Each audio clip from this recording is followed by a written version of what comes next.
Alright people, I'm going to be doing another video now. I've got to hide my mum and stepdad's address because as nasty as I can be, I don't think that they would want me to do that. Home address is there. Let's zoom in, shall we? Here is the report. This is from Dudley Social Services. Agencies and professionals currently involved with family are all the workers there. Reason for initial child protection conference. Referral received from DART, Domestic Abuse Response Team, on the 6th of August 2015. Stating verbal altercation between Miss Cooper and Mr. Vines had led to criminal damage. Miss Cooper threw Mr. Vines' phone to the ground. Miss Cooper has Asperger's and autism and is known to probation. Miss Cooper is currently pregnant. Adult services have recently become involved due to Miss Cooper's complex needs, including mental health issues. Pre-birth assessment completed and raised concerns about Miss Cooper's level of parenting capacity and whether she had the capacity to care for a baby, even for a few hours. Both parents acknowledged this and requested support. Mr. Vines also disclosed that Miss Cooper has assaulted him. Miss Cooper has assaulted him when she becomes frustrated due to Asperger's condition, and the couple separated for a brief time. During this period, Miss Cooper disclosed drinking a bottle of wine despite knowing that she was pregnant, and informed she went clubbing by herself in Birmingham Broad Street and was drinking rum and coke. The health risks to the unborn baby were explained. Prior to parents commencing their relationship, Miss Cooper regularly went out clubbing and drinking by herself, stating because she has no friends. Mr. Vines has informed that Miss Cooper is totally dependent on him, and he is now her carer and takes care of her basic care needs. Mr. Vines has stated that Miss Cooper constantly demands his attention, even when he's at work. Miss Cooper struggles with motivation, so will regularly stay in bed all day, which again is part of Asperger's conditions. Miss Cooper's stepfather has power of attorney in terms of her finances because she has no comprehension of money management. Miss Cooper's oldest child is currently in the care of maternal grandparents who live in Birmingham due to concerns about her parenting ability. It was agreed that a child in need plan would be put in place to support parents, including an assessment of mother's parenting capacity. Warning that some of this is going to be very distressing to hear, but I think people need to hear it. About time they knew even more about me. On the 24th of September 2015, a child in need meeting was held and safeguarding concerns were raised. Mr. Vines informed those present at the meeting that the night before, Miss Cooper threatened to go out clubbing and drink alcohol if father did not leave his work immediately and come back home.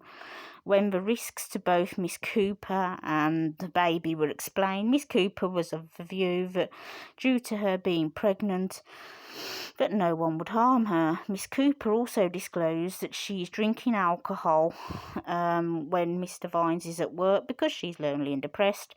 Parents' relationship is very volatile. And Mr. Vines is becoming increasingly frustrated about Miss Cooper's demands, stating his only break from her is when he is at work, and then she will call him constantly, telling him he needs to come home and making threats. It was explained to Miss Cooper that if she continues to put herself and baby at risk, that it is likely when baby is born the further assessments will need to be undertaken, possibly with the baby not being in her care. Following the meeting outside in the street, Parents approach social work and adult services stating mother is kicking off, stating father has cause for safeguarding concerns and recommendation for initial child protection conference because he will not give up work. The safeguarding concerns were again explained to Miss Cooper. Please note, discussion to convene initial child services, blah, blah, blah, blah, blah, blah, blah, and to be delayed until further later on in the pregnancy. And then it says, it says here, where is it?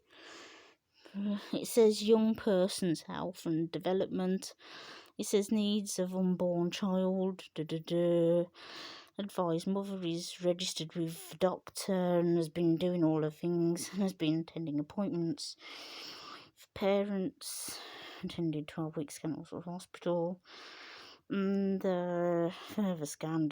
Miss Cooper has told me that the midwife has assessed her as high risk and referred her to consultancy-led team, but did not know why. Miss Cooper informed the midwife has also stated her BMI body mass is too high. Needs to lose weight and does feel tired at times. During my discussion with Miss Cooper, she has disclosed going out clubbing in Birmingham on her own and drinking alcohol on a number of occasions. The health risks relating to alcohol consumption during pregnancy has been explained to Miss Cooper, but I was still doing it on various occasions, and the community midwife has been informed. The couple have confirmed that Miss Cooper does not use any other substances and has stopped smoking cigarettes. Mr. Vines is no longer buying them. The community midwife has confirmed that Miss Cooper is engaging appropriately with midwifery services. The couple live in a 2-bedroom flat in Neverton, which is no longer, which was very well presented when I had my pre-arranged home visit. Concerns about home and conditions. He's lived in the property since October 2014, and Miss Cooper in January 2015, after commencing their relationship a few weeks prior to this. Miss Cooper previously lived in supported accommodation and had a package of support in place to assist her with independent living. However, gave this up to live with Mr. Vines, and Mr. Vines works full-time as a support worker for Gracebrook Homes Limited, who provides residential and living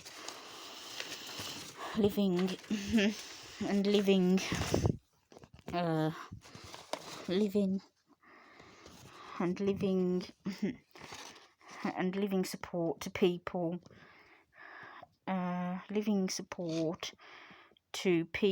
in Dudley with learning disabilities. Mr. Vines told me he has worked for his employer for 6 years. Miss Cooper is not in any form of training, education or employment, never have been. Miss Cooper is entitled to DLA disability living allowance. Well, I'm not no longer. However, this is managed by her stepfather, Keith Rouse, couple advisors, power of attorney. To Miss Cooper, Mr. Vines manages the couple's finances and does all the cooking, as Miss Cooper is not able to cook even basic meals and has limited capacity to provide her basic care needs, including managing her own finances. Mr. Vines told me that he is now Miss Cooper's carer and supports her with her day-to-day living. During discussions, Miss Cooper has raised concerns about her own ability to meet the basic care needs of a baby for a few hours, informing she would not be able to care for her baby on her own for long periods of time. Miss Cooper's ability to meet the basic care needs of a baby will need to be assessed. Then it says the reason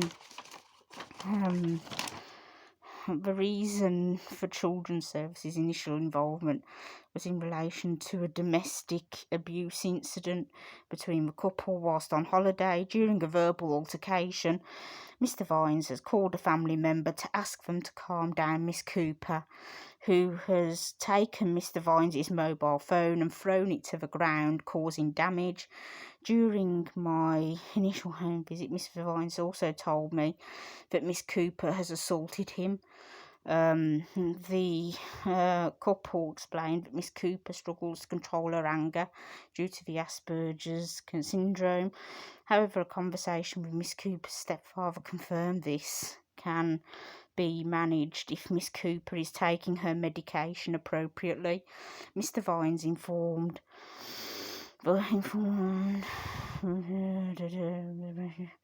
Mr. Vines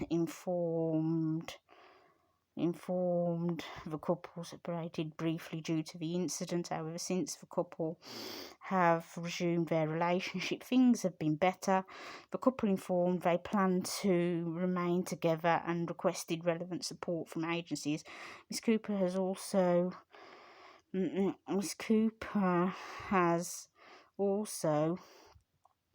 disclosed going clubbing by herself because she was bored, as Mr. Vines was at work. And drunk rum and coke despite being pregnant, and also informed that she drank a bottle of wine when the couple split.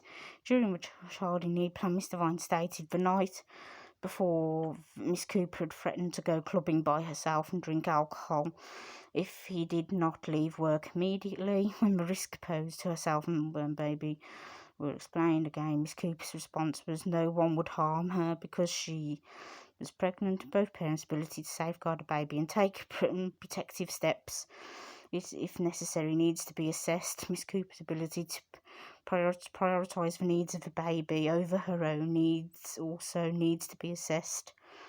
Baby's unborn. And that's about it for this. I'm going to do the last bit on another video because my battery needs to be plugged in a sec. Alright people, bye.